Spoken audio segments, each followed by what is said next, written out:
Pada awal film, terlihat seorang pria menyetir mobil sambil termenung. Entah darah siapa yang menempel di wajahnya. Sambil menyetir, dia mengenang masa lalunya.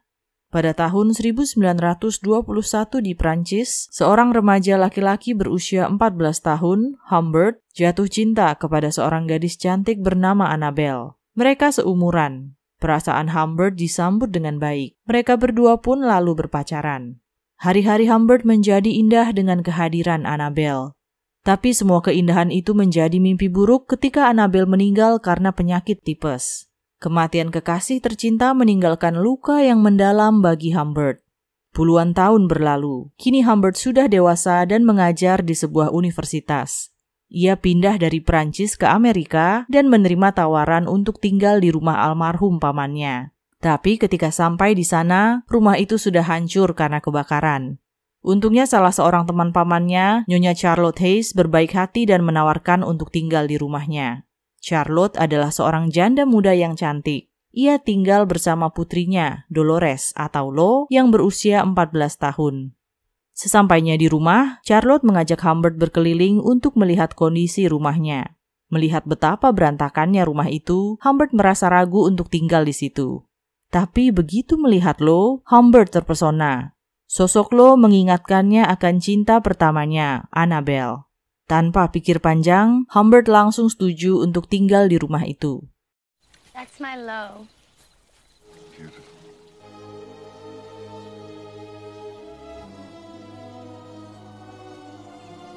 Humbert bahagia dengan adanya Lo. Ia selalu memandangi gadis remaja itu dari kejauhan dan menikmati pemandangan Lo yang nakal dan urakan.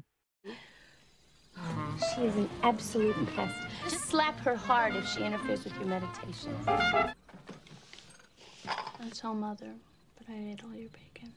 Kebahagiaan Humbert terhenti di tengah jalan ketika Charlotte berencana mengirim Lo ke sebuah asrama. Meski tidak setuju dengan keputusan ibunya, mau tak mau Lo harus menurut.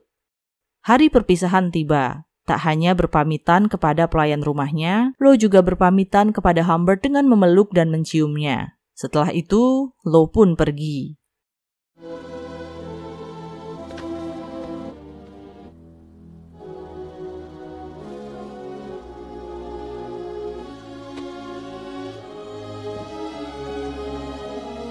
Humbert sedang berada di dalam kamar Lo ketika pelayan rumah mengantarkan sebuah surat dari Charlotte. Surat itu berisi pengakuan Charlotte tentang perasaannya kepada Humbert dan betapa ia ingin menikah dengannya.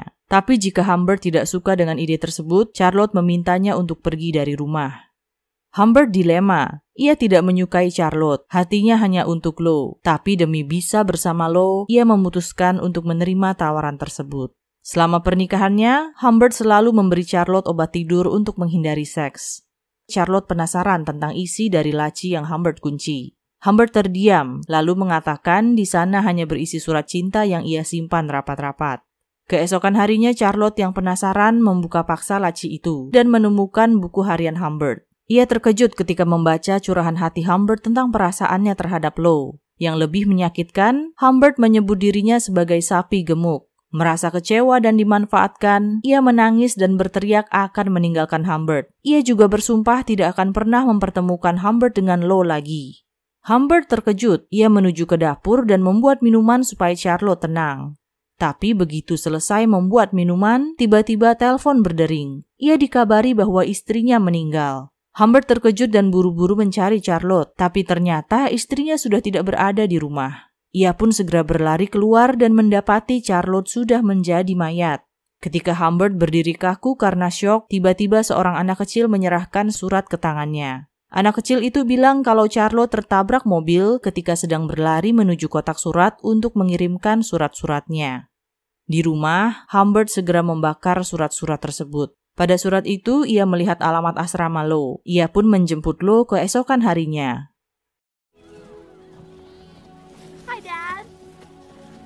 Humbert belum berani mengatakan kepada Lo bahwa ibunya sudah meninggal. Ia hanya mengatakan kalau ibunya masuk rumah sakit. Lo yang nakal mengganti bajunya di dalam mobil. Humbert bilang kepada Lo kalau ia sangat merindukannya. Tapi Lo bilang ia tidak merindukan Humbert sama sekali. Lo mengatakan bahwa Humbert sudah tidak peduli kepadanya karena sejak tadi Humbert belum menciumnya. Humbert menghentikan mobilnya ke pinggir. Lo langsung naik ke pangkuannya dan mulai menciuminya. Sore harinya Humbert dan Lo menginap di sebuah hotel. Sambil menunggu kamar disiapkan, Lo bermain dengan seekor anjing di lobi hotel. Ia juga berbincang dengan pemilik dari anjing tersebut. Malam harinya Humbert dan Lo makan di restoran hotel. Lo mengatakan kepada Humbert bahwa pria di pojokan adalah Quilty, seorang penulis naskah terkenal. Pria itulah yang berbicara dengan Lo saat di lobi hotel.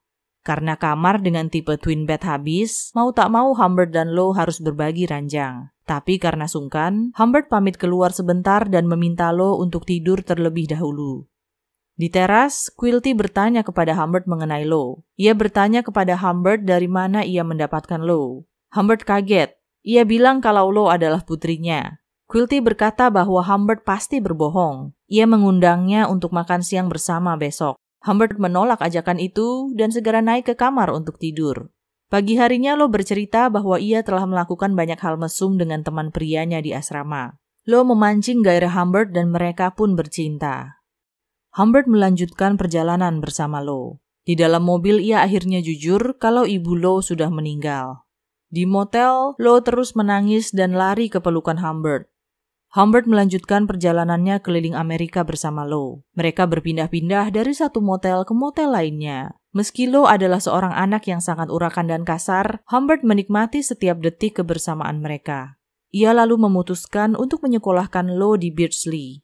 Lo menikmati sekolah barunya, tapi Humbert tidak mengizinkannya bergabung dalam klub drama karena takut Lo akan bertemu dengan banyak laki-laki dari sekolah lain. Tapi Lo merayu Humbert. Ia meminta supaya uang jajannya dinaikkan dan diizinkan bergabung dalam kelas drama. Awalnya Humbert kekeh dan tidak mengizinkan, tapi Lo memancing birahi Humbert dan memanfaatkannya untuk mendapatkan yang ia inginkan. Humbert mengalah pada nafsunya dan mengabulkan keinginan Lo. Sejak saat itu, Lo selalu memanfaatkan kelemahan Humbert untuk mendapatkan yang ia inginkan. Lo akan diberikan uang setiap kali mereka bercinta. Humbert semakin posesif. Ia mengunjungi kelas drama Lo untuk melihat apa yang terjadi di sana. Tampak juga Quilty datang untuk menyaksikan kelas tersebut. Di rumah, Humbert bertengkar dengan Lo karena ia bolos les piano. Humbert tidak percaya kalau Lo bolos karena latihan drama dengan temannya, Mona. Humbert yang kehilangan kendali karena kecemburuannya itu pun menampar Lo. Lo histeris dan kabur keluar dengan sepeda. Humbert lalu mengejarnya. Setelah berkeliling cukup lama, Humbert menemukan Lo di sebuah kafe. Ia melihat Lo sedang berbicara dengan seseorang di telepon. Melihat Humbert, Lo segera menutup teleponnya dan bilang kepada Humbert kalau ia sudah membuat keputusan. Lo ingin keluar dari sekolah dan kembali melakukan perjalanan dengan Humbert. Malam itu mereka berbaikan. Di tengah perjalanan, Humbert menyadari ada yang mengikutinya, tapi mobil yang mengikuti selalu berganti, sehingga Humbert dibuat kebingungan.